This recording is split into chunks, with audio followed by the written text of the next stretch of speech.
औज़ुबिल्लाहिमिनश्शैतानिर्रजीम बिस्मिल्लाहिर्रहमानिर्रहीम अस्सलाम वालेकुम रहमतुल्लाहि व बरकातुहू। मैं सिंधी कलंदरी फ़कीर अब तो भाइयों से मुखातिब हूँ। जिसके दुश्मन हद से ज़्यादा हों, एक हो या लाखों की तादाद में हो, आप सब्र करते हैं। अगर पानी सर से ऊपर चला गया है, अल्लाह रब्बुल इज़्ज़त के हुक्म से ये अमल करें, 24 घंटों में दुश्मन ढेर होगा। लेकिन 7 दिन अमल करना है, क्योंकि कभी दुश्मन होते हैं, ताकतवर दुश्मन होते हैं, जो अपने आप को ख़ुद को हिसार में बांधे हुए होते हैं, रक्षा कवच करते हैं। ठीक है, जिसके साथ शयातीने जन्नात साथ होते हैं। तो अल्लाह के कलाम की बरकत से यकीन मानेंगे, अल्लाह की कसम, दुश्मन का निश्तो नाबूद, नस्ल गरक हो जाएगा। ये सा डेंजरस अमल है, इस जैसा कोई ताकतवर अमल मेरे नज़दीक नहीं है। ठीक है, थोड़ी मेहनत करनी पड़ेगी आपको। इंशाअल्लाह ताला 7 रोज़ के अंदर अंदर आप बोलेंगे कलंदरी फ़कीर आपने जो अमल दिया था, इसकी काट किसी आमिल के पास नहीं है।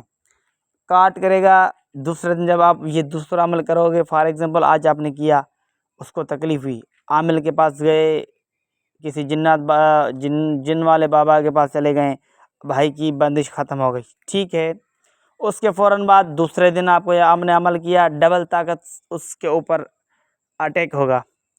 अब आमिल कितनी बार काट करेगा?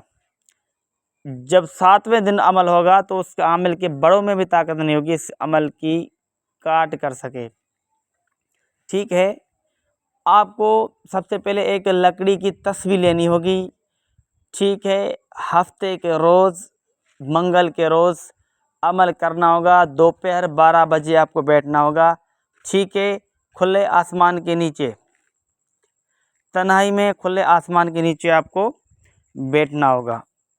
दुश्मन का तस्वर या दुश्मन की तस्वीर आपने जहन में रखना होगा। फॉर एग्ज़ाम्पल आपको क्या करना होगा कि दुश्मन का नाम, दुश्मन की वालदा का नाम नहीं पता तो हवा लिख दें।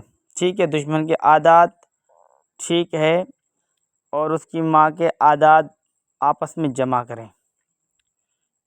ठीक है, फॉर एग्ज़ाम्पल आपने आज हफ्ते का रोज़ है, तो फॉर एग्ज़ाम्पल 300 अदद हैं आज के दिन के।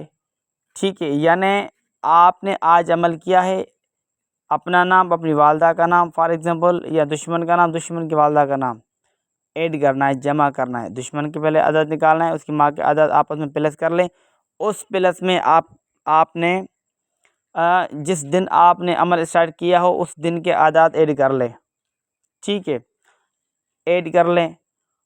अब आपको क्या करना होगा कि रब्ब अन्नी मगलूब फंतसिर के आदात निकालने होंगे। रब्ब अन्नी मगलूब फंतसिर, रब्ब अन्नी मगलूब फंतसिर, इसके आदात आपस में जमा करने होंगे।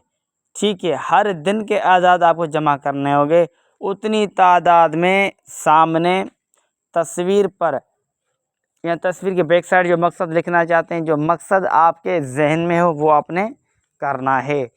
ठीक है, अव्वल आखिर दरूद बिस्मिल्लाहिर्रहमानिर्रहीम नहीं पढ़ना है, मुंह में काली मिर्च रखनी है। ठीक है, जितनी तादाद बनती है दुश्मन का तस्वर करके, वो तादाद जब मुकम्मल होती है फूंक मारे, 3 फूंक मारे। ठीक है, जब 3 फूंक मारे, जिस जगह पर आपने अमल किया हो तो 7 कीलें आपको लेनी होगी। ठीक है, अब 7 कीलें आपको लेनी होगी। जब आपने पहले दिन अमल कर लिया हो तो एक कील तस्वर में, जिस जगह पर तस्वर करेंगे वहाँ पर आपको ज़मीन में घोंपनी है। ठीक है, वहाँ पर लगाना है। इसी तरीके से 7 दिन तक ये अमल आपको करना होगा। ठीक है, और आपको आसान करके बता रहा हूँ, आज की तादाद आपने कंप्लीट कर ली। वो कील जिस जहाँ पर लगाएंगे वहाँ पर कील बाकायदगी के साथ उसको लगेगा, महसूस होगा। ठीक है, 7 दिन तक 7 कीलें दुश्मन को लगानी हैं। ठीक है, पहले 3 फूंक लगानी है, एक फूंक कील पे लगाना, फिर कील लगाना है। 7 रोज़ में यकीन मानेंगे, अल्लाह की कसम, ऐसा भयानक अंजाम होगा उसका कि ज़िंदगी भर कोई भी माई का लाल उसकी जान नहीं छुड़ा सकेगा। डेंजरस अमल है, खुदा को माने, अल्लाह रब्बुल इज़्ज़त का वास्ता हक सच पर करें, जायज़ मकसद के लिए करें। ये कोई छोटा मामूली अमल नहीं है। ये मेरा व्हाट्सअप नंबर है, कोई चीज़ समझ में नहीं आई 100 मरतबा पूछ सकते हैं। नेक्स्ट वीडियो में मिलते हैं। अल्लाह हाफ़िज़।